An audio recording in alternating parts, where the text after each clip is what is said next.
அனைவருக்கும் வணக்கம். Welcome to Lotus NEET biology Tamil YouTube channel. நம்முடைய யூடியூப் சேனலில் நம்ம இன்றைக்கி என்ன வீடியோ பார்க்க போகிறோம் அப்படின்னா, டிஆர்பி எக்ஸாம் 2026, அதாவது டீச்சர்ஸ் ரெக்ரூட்மெண்ட் போர்டு வந்து பண்ணாங்க 2026 என்னென்ன எக்ஸாம் அனௌன்ஸ் பண்ண போகிறாங்க. ஸோ அதுக்கான ஒரு புதிய ஆனுவல் பிளானர் வந்து பண்ணாக்கா விரைவில் வெளியிடப்படும் அப்படின்னு சொல்லிட்டு யார் சொல்லியிருக்குது அப்படின்னாக்கா, நேற்று அதாவது வந்து பண்ணாக்கா ஆகஸ்ட் மாதம் 5ஆம் தேதி தமிழக வெற்றி கழகத்துடைய தமிழ்நாட்டுடைய முதல் பட்ஜெட், தமிழக வெற்றி கழகம் வந்து பண்ண ஆட்சி அமைந்து தமிழ்நாட்டுடைய முதல் பட்ஜெட்டில் வந்து பண்ணாக்க அதோடைய நிதி அமைச்சர், ஸோ அந்த பட்ஜெட்டில் வந்து பண்ணாக்க தமிழ்நாட்டுடைய நிதி அமைச்சர் திரு மரிய வில்சன் அவர்கள் வந்து பண்ணாக்கா என்ன சொல்லியிருக்காரு அப்படின்னா, டைரெக்டாக வந்து பண்ணாக்கா டீச்சர்ஸ் ரெக்ரூட்மெண்ட் போர்டுடைய ஆனுவல் பிளானர் வந்து பண்ணாக்கா வெளியிடப்படும் அப்படின்னு அவர் சொல்லலை. ஸோ அதுக்கு பதிலாக என்ன சொல்லியிருக்காரு அப்படின்னாக்கா, தமிழ்நாட்டில் என்னென்ன தேர்வு முகமைகள் எல்லாம் இருக்கோ அதற்கான ஆனுவல் பிளானர் வந்து பண்ணாக்கா வெளியிடப்படும் அப்படின்னு சொல்லியிருக்காரு. ஸோ இப்போ தமிழ்நாட்டில் என்னென்ன தேர்வு முகமைகள் எல்லாம் இருக்குது அப்படின்னாக்கா, இந்த டிஎன்பிசி, டிஆர்பி, அப்புறம் வந்து பண்ணாக்கா இந்த போலீஸ்க்கு, ஸோ இதெல்லாம் இருக்குது இல்லையா. ஸோ இதுதான் வந்து பண்ணாக்கா அந்த தேர்வு முகமை அப்படின்னு சொல்லுவோம் தமிழ்நாட்டில். ஸோ இதுக்கான ஆனுவல் பிளானர் வெளியிடப்படும் அப்படின்னு அவர் சொல்லியிருக்காரு. அது மட்டும் சொல்லலை, அடுத்து வந்து பார்த்தீங்கன்னாக்கா அந்த தேர்வுகள், அந்த ஆனுவல் பிளானரில் நம்ம என்ன தேதியில் அனௌன்ஸ் பண்ணுறோமோ அதே தேதியில் தேர்வு நடக்கிறதுக்கும் வந்து பண்ணாக்கா நம்ம வந்து பண்ண நடவடிக்கை எடுப்போம் அப்படின்னு சொல்லியிருக்காரு. காலி பணியிடங்கள், அரசு காலி பணியிடங்கள் நிரப்பப்படும் அப்படின்னு சொல்லியிருக்காரு. ஸோ என்ன அரசு காலி பணியிடங்கள்னு சொல்லலை, ஸோ என்ன தேர்வு முகமைக்கான ஆனுவல் பிளானர் அப்படியும் சொல்லலை. ஸோ ஜென்ரலாக சொல்லியிருக்காங்க.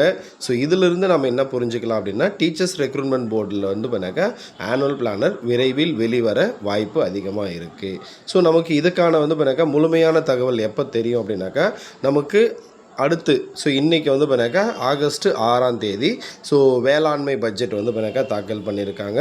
ஸோ அடுத்தடுத்து வந்து பண்ணாக்கா ஒவ்வொரு டிபார்ட்மெண்ட்டுக்கான மானிய கோரிக்கைகள் நடக்கும். ஸோ அதில் வந்து பண்ணாக்கா தமிழக பள்ளிக்கல்வித்துறையுடைய மானிய கோரிக்கை வந்து பண்ணாக்கா செப்டம்பர் மாதம் நடக்க போகுது. செப்டம்பர் மாதம் ஐ திங்க் வந்து பண்ணாக்கா ஒரு 5ஆம் தேதிக்குள்ளே நடக்க போகுது.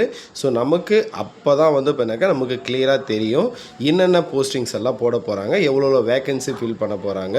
ஸோ பிஜிடிஆர்பி எவ்வளோ வரப்போகுது, பிடி அசிஸ்டண்ட் எவ்வளோ வரப்போகுது, எஸ்ஜிடி எவ்வளோ வரப்போகுது, அதே மாதிரி பிஓ பிளாக் எஜுகேஷன் ஆஃபீஸர் எவ்வளோ வரப்போகுது.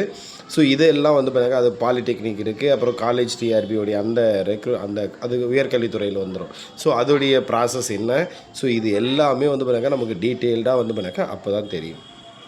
இதுக்கு இடையில் வந்து பண்ணாக்கா நம்ம இந்த இயருடைய ஸ்டார்டிங்கில் கொடுத்த அந்த டென்டேட்டிவ் ஆனுவல் பிளானர் படி வந்து பண்ணால் நமக்கு அடுத்து இன்னும் எக்ஸாம் வரத்துக்கு வாய்ப்பு இருக்குது அப்படின்னாக்கா, நமக்கு இந்த யூஜிடிஆர்பி அதாவது பிடி அசிஸ்டன்ட் பிஆர்டி எக்ஸாம் வரத்துக்கு தான் அதிகமான வாய்ப்பு இருக்குது. ஸோ அதனால் வந்து பண்ணாக்கா யாரெல்லாம் வந்து பண்ணாக்கா டெட்டு பேப்பர் 2 பாஸ் பண்ணி வச்சுருக்கீங்களோ, அதே மாதிரி வந்து பண்ணாக்கா நிறைய பேர் எஸ்ஜிடி எக்ஸாம் வருமா சார்னு கேட்டுட்ருக்காங்க. ஸோ எனக்கு தெரிஞ்சு வந்து பண்ணாக்கா பிடி அசிஸ்டன்ட் வரும்போது எஸ்ஜிடியும் வரதுக்கான அதிகமான வாய்ப்பு இருக்குது. ஸோ அப்படி பிடி அசிஸ்டன்ட் வருது அப்படின்னாக்கா கண்டிப்பாக எஸ்ஜிடி வரும். ஸோ அதனால் வந்து பண்ணாக்கா நீங்களும் வந்து பண்ணாக்கா உட்காந்துட்டு படிங்க. ஸோ மனசை தளர விடாதீங்க. ஸோ நமக்கு வந்து பண்ணாக்கா போக வேண்டிய தூரம் நிறைய இருக்குது. 10 யூனிட் இருக்குது. அந்த 10 யூனிட்டை படிக்கிறதுக்கு வந்து பண்ணாக்கா ஒரு 70 நாள் 80 நாள் கண்டிப்பாக பத்தாது. அது என்ன சார் 70 நாள் 80 நாள், நோட்டிஃபிகேஷன் வந்ததுக்கப்புறம் நமக்கு கொடுக்கக்கூடிய அந்த டியூரேஷன் 70 நாள் 80 நாள் அதிகபட்சம் 90 நாள். ஸோ இந்த டியூரேஷனில் நம்மளால் கண்டிப்பாக படிக்க முடியாது. அப்போ நம்ம என்ன பண்ணணும் அப்படின்னா, முன்கூட்டியே படித்து வைக்கிறது வந்து பண்ணாக்கா ரொம்ப ரொம்ப நல்லது.